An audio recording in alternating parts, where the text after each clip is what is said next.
When MrBeast, Logan Paul, and KSI promised to revolutionize school lunches with Lunchly, parents expected a genuine upgrade. What they actually shipped to millions of kids was an absolute disaster of fake nutrition claims, aggressive gaslighting, and literal green mold inside sealed boxes. They thought their combined clout made them completely untouchable, assuming young fans would blindly swallow whatever junk they slapped their names on. But when you trade child safety for a quick cash grab, the internet brings out the receipts. From medical doctors calling out their shady marketing to viral videos of toxic fungal growth, this entire launch went completely unhinged. This was not an innovation, it was a total meltdown.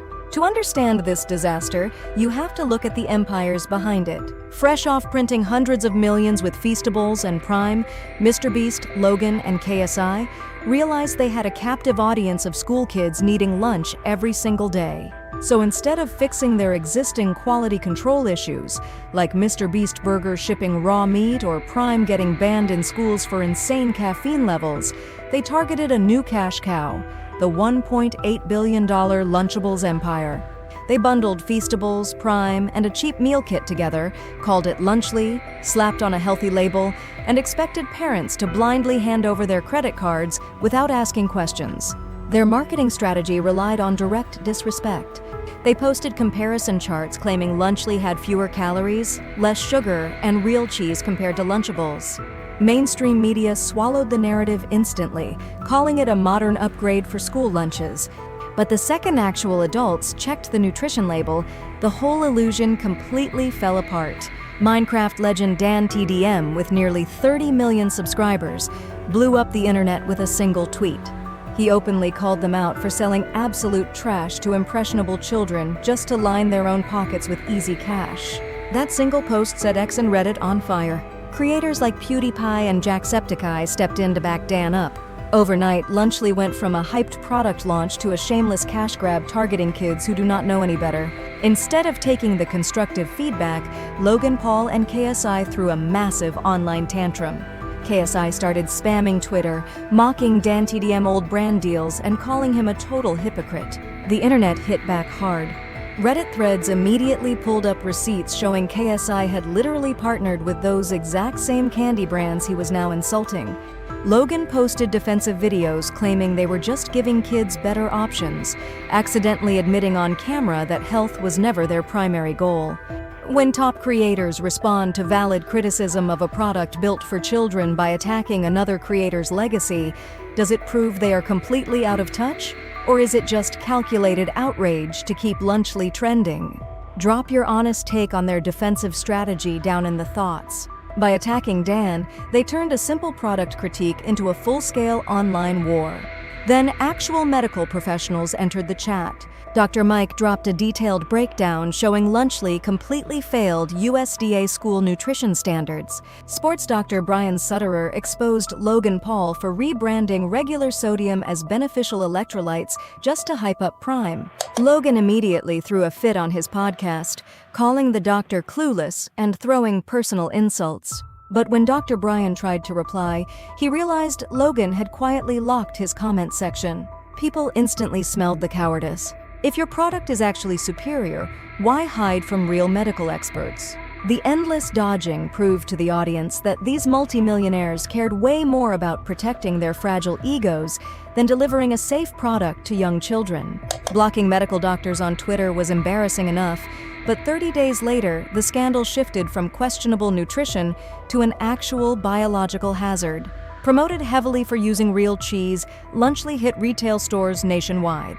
But within weeks, TikTok was flooded with horrifying videos of buyers opening factory-sealed boxes to find giant patches of blue and green mold. Popular creator Rosanna Pacino bought multiple units for a comparison video and ended up showing heavy fungal growth live on camera. Loyal fans who spent their hard-earned money felt completely scammed. Unboxing videos suddenly looked more like toxic waste inspections than lunch reviews. Public sentiment flipped from annoyance over greedy advertising to genuine horror regarding basic food safety. The official response to the mold crisis was pure corporate gaslighting. MrBeast went on a podcast blaming delivery trucks and store clerks, claiming people probably poked holes in the packaging or left boxes sitting in warm store aisles. Meanwhile, Logan Paul and KSI openly mocked the health risks on their podcasts, laughing off the danger and clowning on creators who posted receipts. If Jimmy really cared about his reputation as the internet's good guy, why did he let his business partners make a complete mockery of a genuine public health hazard? Let me know if you think MrBeast is just as responsible or if he was simply caught in the crossfire. This dismissive attitude backfired completely. The FDA confirmed they received official complaints about people getting sick. Stores across America began quietly dumping stock into clearance bins, while major retail partners scaled back orders to avoid selling biohazards. This collapse was always bound to happen. Prime UK sales had already dropped over 70% once the artificial viral hype died down. The influencer food trend cooled off completely, proving that consumers will no longer keep buying low-quality junk just because a popular YouTuber face is printed on the cardboard box. Between MrBeast's ongoing channel controversies and Logan Paul's endless crypto lawsuit baggage throughout recent years, Lunchables quickly turned into a massive brand liability rather than a billion-dollar empire. Behind the flashy packaging sat three multimillionaires who genuinely believed their audience was too foolish to notice bad quality. They counted on blind loyalty to bypass basic health standards, assuming young kids would defend them forever. But the internet always keeps the receipts. When you trade the safety of young fans for a quick cash grab, the audience eventually fights back. Lunchables stands as a permanent warning to the creator economy. Clout might get your product onto store shelves, but arrogance will ensure it gets thrown straight into the trash.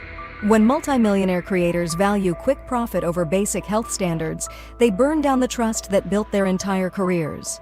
The era of blindly worshiping internet celebrities is officially coming to an end, and audiences are finally holding them accountable.